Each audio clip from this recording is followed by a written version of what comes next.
పప్పులు అయిపోయినాయి, ఉప్పులు అయిపోయినాయి, సర్ఫ్ అయిపోయింది, సబ్బులు అయిపోయినాయి, పేస్ట్లు అయిపోయినాయి, ఆఖరికి బ్రష్ కూడా ఆగం ఉందని కొందరు అక్కలు గట్టిగా సరుకులు తెద్దామని సూపర్ మార్కెట్కు పోయినరు. మరి పోయినోళ్ళు గమ్మున కొనుక్కొని బిల్లు కట్టొచ్చిర్రా? అట్లా జరగలేదు. అసలు కొన్నరా అంటే అది సస్పెన్స్. అసలు ఏం జరిగింది వాని అంటే మీరే చూడండి.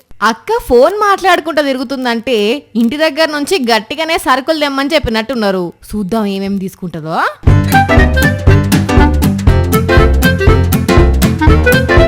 ఊర్ని కథ సల్లగుండా ఓ అక్క సీసీ కెమెరాలు ఉన్నాయి, గిదేం దొంగ బుద్ధి బాబోయ్. ఈ అక్క చూస్తేనేమో మంచి అమలు ఎక్కువ ఉన్నది కానీ పెద్ద దొంగ ఆమె. ఇంకా వేరే దిక్కున సరుకులు కొని అక్కలను చూద్దాము.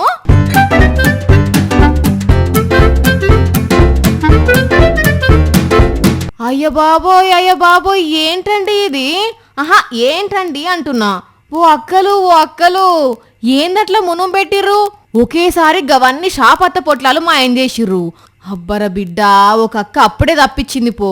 వాయమ్మో, గీ అక్క చూడు ఎంత తెలివెమ్మటి ఎవరైనా చూస్తున్నారా లేరా అని ఎట్లా జాగ్రత్త పడి దాచిందో. మైబాద్ జిల్లా కేసముద్రంలో ఒక సూపర్ మార్కెట్ల చోరిగిది. పెద్ద పెద్ద ప్యాకెట్లున్నాయి. ఇవన్నీ కొంటే డబ్బులు ఎక్కువైతాయి అనుకున్నారో ఏమో గాని సీసీ కెమెరాల గురించి తెలియక మడత పెట్టుకుని పోయి కేసుల పాలయ్యండ్రు. ఇప్పుడు స్టేషన్లోనే ఉన్నారట. కానీ చూడుండ్రి అక్కల దొంగ తెలివి ఎట్లున్నదో. ఇక వీళ్ళ చోరీ కథ గిట్లుంటే పట్నం జీడి మెట్ల చూడుండ్రి దొంగలు ఏటీఎం సెంటర్ల జొరబడి గ్యాస్ కట్టర్లతో కట్ చేసి ఎట్లా డబ్బెత్తుకొని పోయినరో. 40 లక్షలు ఎత్తుకొని పోయినరట. గమ్మత్ విషయం ఏందంటే పోలీసులు కూడా అదే ఏరియాలో కాటన్ సెర్చ్ చేసిర్రట.